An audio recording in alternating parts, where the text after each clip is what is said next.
je vais passer on va faire un petit résumé. Je vais passer, une vidéo que j'avais mis de côté, qui est une petite vidéo. C'est pas le reportage que je voulais voir parce qu'en plus, le reportage, sur la douleur, je vais le mettre quand même dans le Discord, mais il y a quelques notamment une ou 2 images qui sont un peu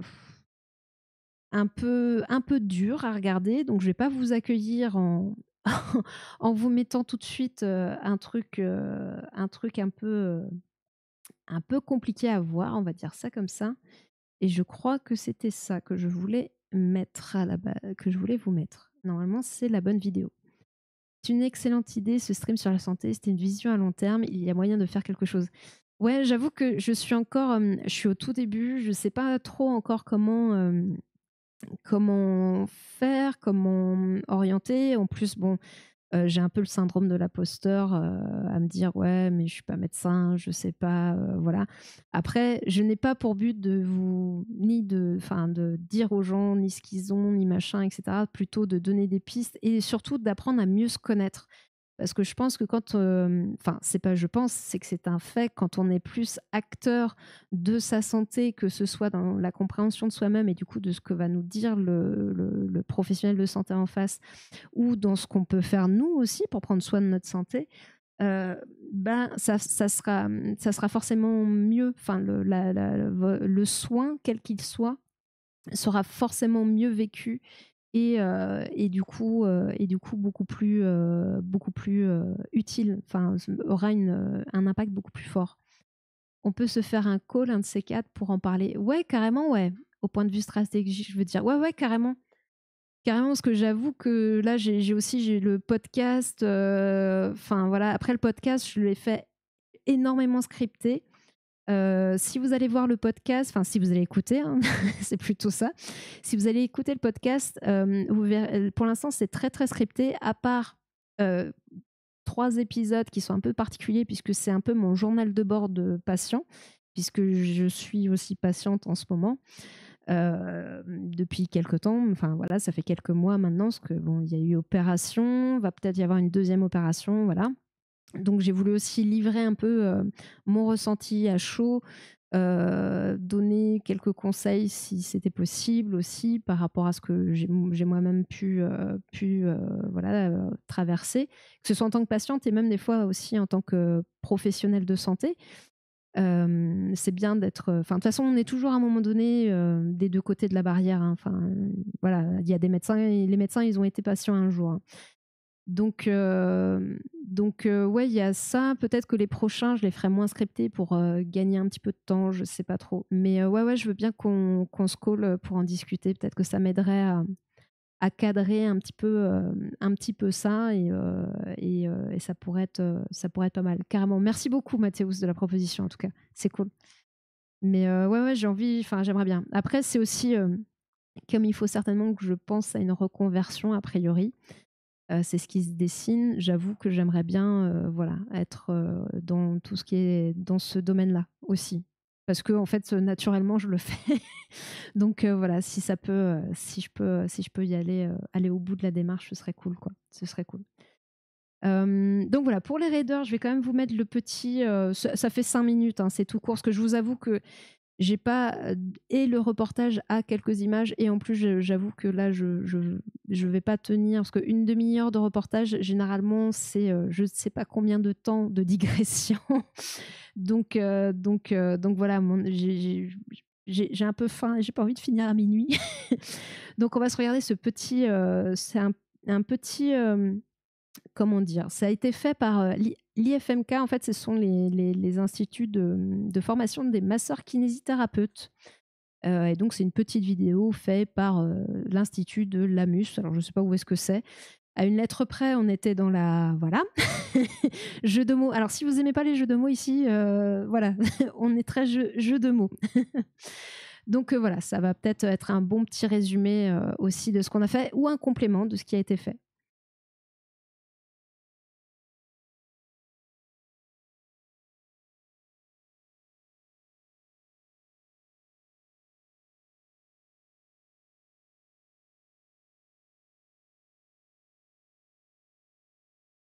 Ah mince! Purée, j'étais persuadée que c'était bon. Ah, en plus, ah la vache. Pourtant, ouais, j'ai checké, mais visiblement, j'ai mal checké. J'ai pas fact-checké. Hey, j'espère que tu vas Là, bien. ça doit être Si tu mieux. as cliqué sur cette vidéo, c'est que le sujet t'intéresse et que tu cherches à en savoir plus sur ta douleur. Et oui, la douleur. Tout le monde en parle, tout le monde l'a déjà ressenti, mais finalement, C'est bon là qu'est-ce que maintenant, c'est? hein? OK, Aujourd'hui, on super. sait que comprendre la douleur permet de mieux l'appréhender. C'est pourquoi, à travers cette vidéo, nous allons te donner quelques clés afin de mieux la gérer. Commençons par regarder cette petite scène. Allez. Allez, ça avance pas là. Avancez. Oh là là. Oh mon Dieu, qu'est-ce que j'ai fait? Oh mon Dieu. Oh, il a volé. Oh là On là sent, là on là. sent qu'il y a de la, hein, il y a des gros effets spéciaux, il y a du budget, il y a du budget. Oh, mais c'est que de la douleur. La douleur n'est qu'une information. On entend dans la vidéo, la douleur est une information. Attention, ceci n'est pas totalement vrai, mais pas totalement faux. Prenons un exemple plutôt parlant. Rappelle-toi quand ton orteil a violemment heurté le pied du lit. Ça fait super mal, non? L'information qui part de l'orteil va remonter jusqu'au cerveau par un grand câble électrique, le nerf, qui est ici en rouge. C'est le trajet de la nociception. Le cerveau, qui est un véritable chef d'orchestre, va analyser l'information.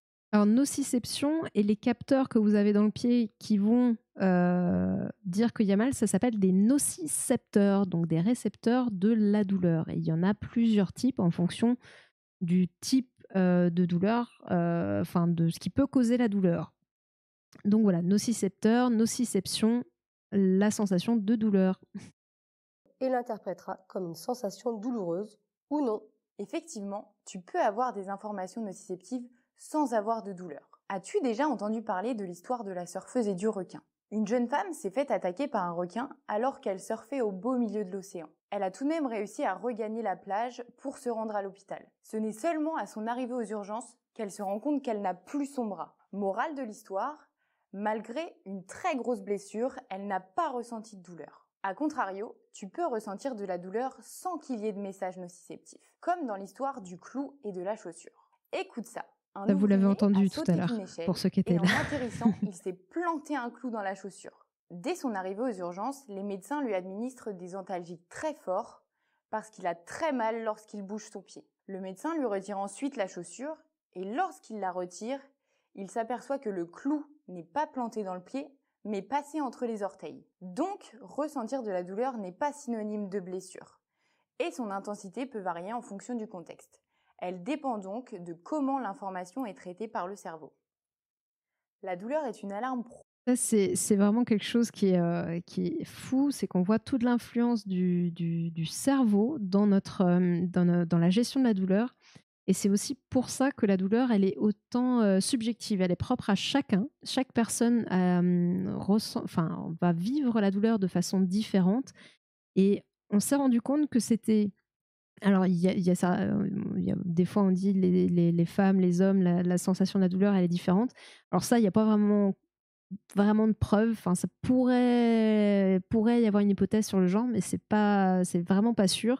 Par contre, des facteurs psychosociaux, culturels sont vraiment la piste privilégiée aujourd'hui pour expliquer pourquoi la douleur n'est pas perçue de la même façon par tout le monde et que ce soit même dans des cultures différentes.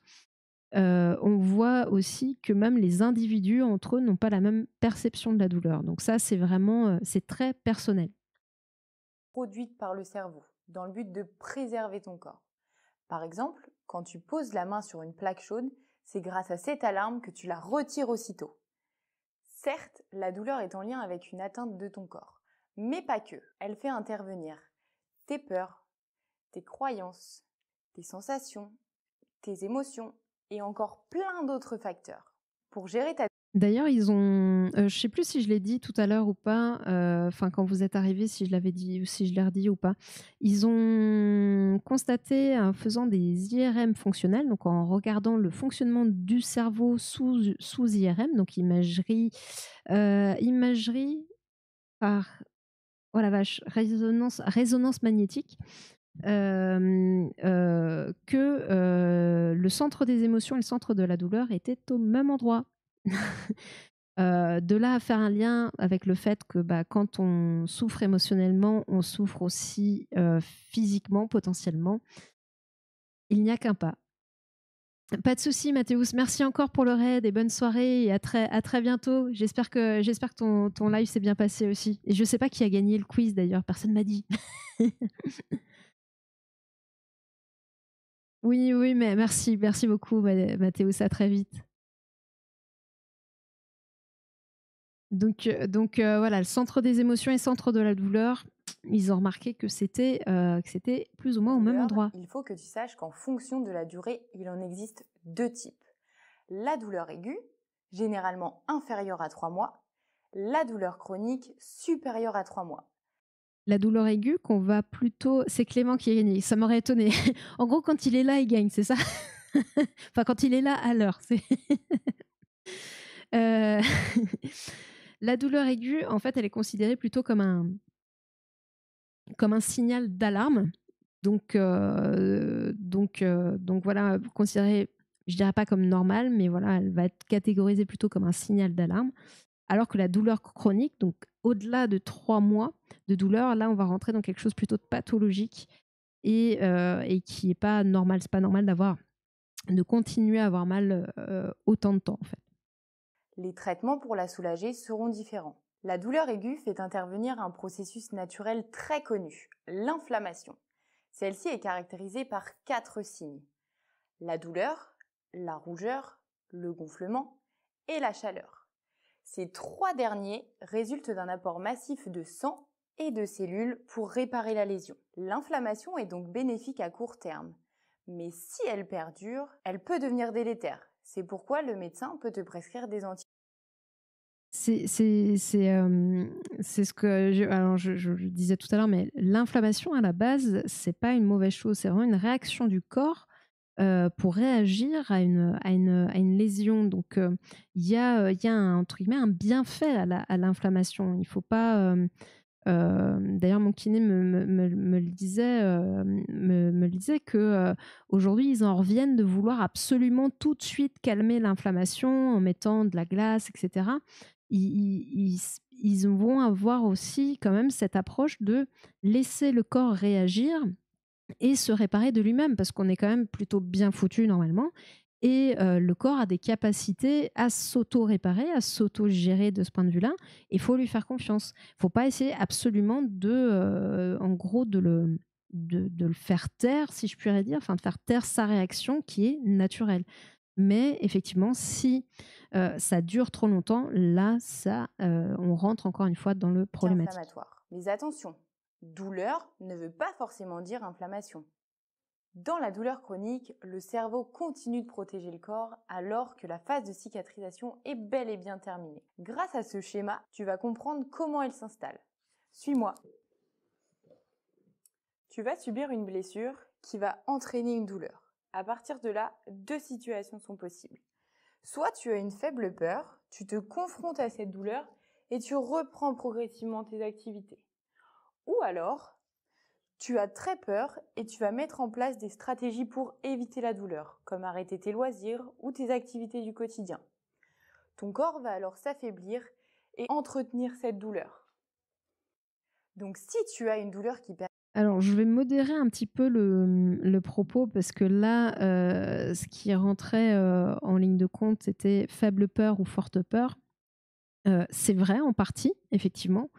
On le voit notamment dans tout ce qui est mal de dos. Il y a plusieurs années en arrière, il y avait le réflexe de, quand on avait très mal au dos, de ne plus rien faire. Enfin, vraiment de se dire, il faut que je me repose.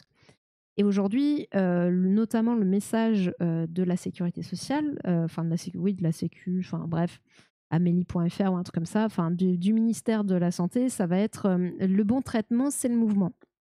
Parce qu'on s'est rendu compte que effectivement, bouger faisait du bien. Bouger fait rarement du mal. Enfin, c'est vraiment c'est quelque chose qui est pas encore tout à fait, on va dire, connu et compris du grand public, et ce qui est normal d'ailleurs. Mais votre corps, il a besoin de bouger. Ça fait partie de ça. Il est fait pour ça, en fait, à la base. Il est fait pour bouger. Le fait de bouger, ça va avoir plein d'effets. Ça va avoir plein d'effets sur vos articulations. Et je ne parle pas forcément de faire des activités de ouf. Hein. Marcher, c'est bouger. Hein. Voilà, enfin, partons sur des bases. Je ne parle pas de sport, je parle d'activité physique en règle générale. Voilà, c'est le mouvement que vous voulez. Ça fait forcément du bien. Votre corps, il est fait pour ça. Ça va avoir des bienfaits sur vos articulations, sur votre transit aussi intestinal, parce que ça aussi, ça bouge. Ça va avoir des bienfaits sur la circulation, sur votre métabolisme de façon globale. Donc, votre corps, il est fait pour bouger. Et donc, la douleur, effectivement, parfois, on va, par peur, arrêter de bouger, ce qui est entendable. Et des fois, au lieu il faudrait bouger pour aller mieux. Je ne sais pas si c'est clair. On a mal, on a peur de bouger, du coup on ne bouge pas, mais du coup ça s'aggrave parce qu'on ne bouge pas justement, alors que on a mal, on n'a pas peur comme si je suis son schéma, on va réussir à bouger et donc à guérir, et donc voilà. Mais parfois, c'est plus complexe que ça. Là, je trouve que le schéma est un peu réducteur. Il est intéressant parce que c'est plutôt la philosophie d'aujourd'hui, mais il est réducteur parce que parfois, la douleur veut dire arrête-toi, ne bouge pas, enfin ne fais pas. La douleur, elle a un sens en fait. C'est vrai que on a beaucoup parlé de la douleur, de comment elle était, mais la douleur, c'est toujours une information qui est à prendre en compte. Au tout début, je disais, si on vous dit t'as mal, c'est dans ta tête, ça, c'est normalement, pour moi, c'est une phrase qu'on ne devrait plus entendre. Une douleur, elle a toujours une raison. Que ce soit pour exprimer quelque chose de physique, quelque chose de psychique, peu importe, elle a une raison et donc elle doit être entendue et prise en compte. Et la raison, elle peut être donc physique, elle peut être psychique, elle peut être les deux. Dans tous les cas, il faut en tenir compte. Et parfois, et je vais parler en l'ayant vécu, par exemple, je sais que aujourd'hui, je connais très bien mon épaule et je connais très bien du coup mes douleurs d'épaule. Et quand je vais trop, par exemple, dépasser un certain stade justement au niveau de la douleur, je risque de rentrer dans un stade inflammatoire, mais une inflammation qu'on ne veut pas justement, parce que c'est l'inflammation qui va faire que je vais avoir trop mal pour faire des exercices, donc je vais régresser. Donc voilà, donc il faut toujours que je trouve la bonne échelle. Et la douleur, elle est là pour me donner justement ce degré, enfin cet endroit où je dois m'arrêter. Je sais que si je passe tel point, là, je risque de rentrer ça. Donc, c'est un signal que je dois prendre en compte. Et c'était valable aussi en post-op. Et c'était valable aussi même avant de me faire opérer, avant de faire de la kiné. En écoutant ces douleurs, et c'est d'ailleurs pour ça qu'en général, même en post-op, j'évite de prendre des médicaments antidouleurs parce que je ne veux pas, je veux être consciente de la douleur, tant qu'elle est gérable, hein, bien sûr, attention, pour ne pas justement faire des choses que mon corps n'est pas prêt à faire. Et là, la douleur va me donner l'information que là, tu ne peux pas y aller. Et du coup, l'écouter. Donc, je tempérerai un petit peu quand même cette réflexion simple de forte peur ou faible peur, et il y en a un où c'est bon et l'autre où ça risque de faire un engrenage pas très bon. C'est pas faux, c'est encore une fois plutôt à privilégier aujourd'hui, mais pas que. Voilà, c'est juste ça. Je temporise en disant mais pas que. Parfois, il faut écouter la douleur et c'est sain. Et c'est sain. Et que tu ne sais pas comment t'en sortir. N'hésite pas à prendre rendez-vous avec un professionnel de santé pour qu'il t'accompagne et t'apprenne à mieux la gérer. Alors, que faut-il retenir de la douleur ? Ça, c'est vrai. De toute façon, quand vous avez un doute, n'hésitez pas à poser la question à un professionnel de santé. que ce soit un kiné, un médecin, peu importe, ou quelqu'un de la famille qui est dans le domaine, demander un avis. Les questions, il n'y a pas de questions bêtes. Et c'est valable, je pense que c'est valable de façon générale et en santé encore plus, encore plus. Donc, et je sais que beaucoup de gens sont impressionnés quand ils sont dans le milieu médical et n'osent pas forcément. Euh, la peur d'être bête ou se disent que de toute façon, est-ce qu'ils vont comprendre ce qu'on va leur dire? Est-ce qu'ils vont... Enfin, il y a plein de choses qui peuvent se passer voilà, mais il faut vraiment pas hésiter. Il faut vraiment pas hésiter, quoi. Après, je sais que c'est dur parce que maintenant aussi, ça va très vite. Il faut aller très vite et du coup, il y a un manque de prise de temps aussi pour traiter ces questions-là. Mais voilà, n'hésitez pas, n'hésitez pas. Il y a pas de questions bêtes et encore moins dans la santé. C'est votre santé. Voilà, il faut que vous compreniez ce qui se passe. C'est hyper important. Avoir mal ne veut pas forcément dire abîmer. La douleur est une question de seuil de sensibilité du cerveau.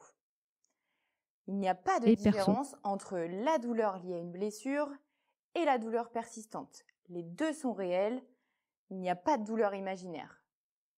Chaque expérience douloureuse est unique et multifactorielle pour chacun d'entre nous.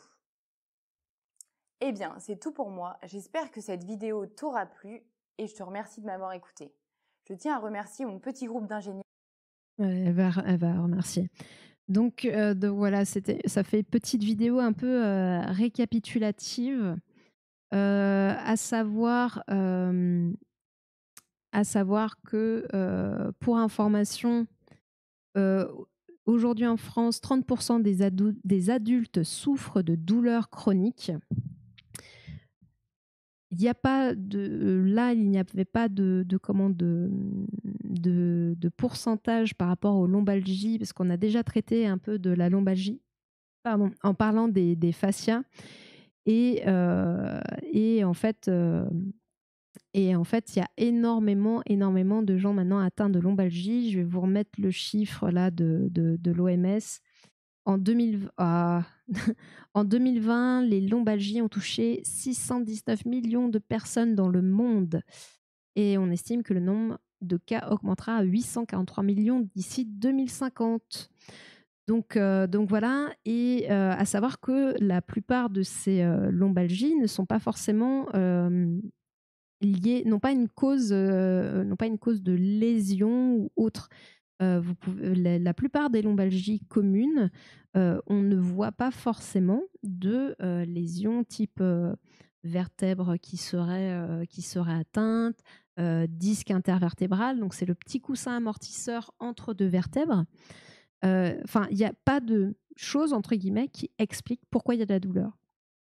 L'étude des fascias, si vous n'avez pas vu, normalement, dans les temps forts, dans les vidéos, il doit y avoir une partie du live sur les fascias où on avait fait un react sur justement un documentaire d'Arte sur les fascias qui était plutôt pas mal fichu. Les fascias sont une piste d'explication du pourquoi on aurait mal. Mais à savoir que, est-ce que le Discord, mais merci Colibrigan. N'hésitez pas à aller sur Discord, hein, c'est là où je partage tous les articles, les reportages, où vous pouvez aussi proposer vos articles et vos reportages, parce que le dimanche soir c'est souvent en React.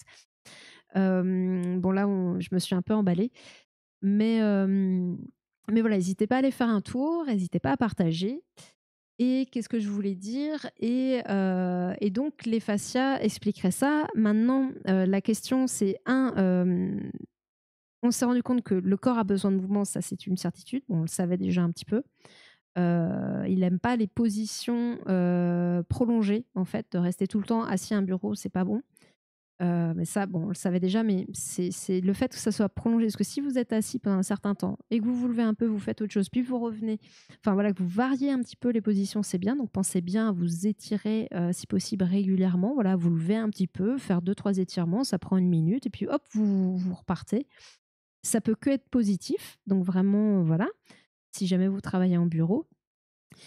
Et il y a aussi le fait que les fascias sont aussi impactés, notamment le stress va avoir un impact sur les fascias. Mais tout simplement parce que le stress va engendrer une réaction hormonale, mais aussi une réaction neuronale, nerveuse. On est fait pour réagir à un danger et le stress est perçu pour nous, animaux humains, Homo sapiens, comme un danger et donc va envoyer une information de danger, ce qui va faire réagir le fascia. Le fascia qui va dire j'ai mal, du coup il va envoyer une info au cerveau pour dire j'ai mal, du coup le cerveau va envoyer une info au fascia, enfin bref, va être stressé et va. Vous voyez un peu la boucle. Donc, qui de l'œuf ou de la poule? Est-ce que c'était le dos qui a eu mal en premier ou est-ce que c'était la tête parce qu'il était stressé? Le fait est que bouger va faire du bien. Le stress est une des explications à la douleur, notamment par le biais des fascias. Et voilà. Et juste les fascias, rapidement, enfin, j'ai fait essayer rapidement, c'est un tissu conjonctif qui est partout dans votre corps. C'est comme une espèce de grande toile d'araignée qui va envelopper vos muscles, vos organes, vos os, qui sert de lien aussi entre tout ça, entre toutes ces structures. Vous en avez sous la peau, vous en avez entre les différentes structures aussi. Elles permettent à ces différentes structures aussi de pouvoir glisser l'une sur l'autre, pardon, donc de garder justement de la mobilité. Et justement, quand il y a une perte de mobilité, c'est là que potentiellement il y a des douleurs, etc. Donc c'est pour ça que, encore une fois, bouger, c'est bon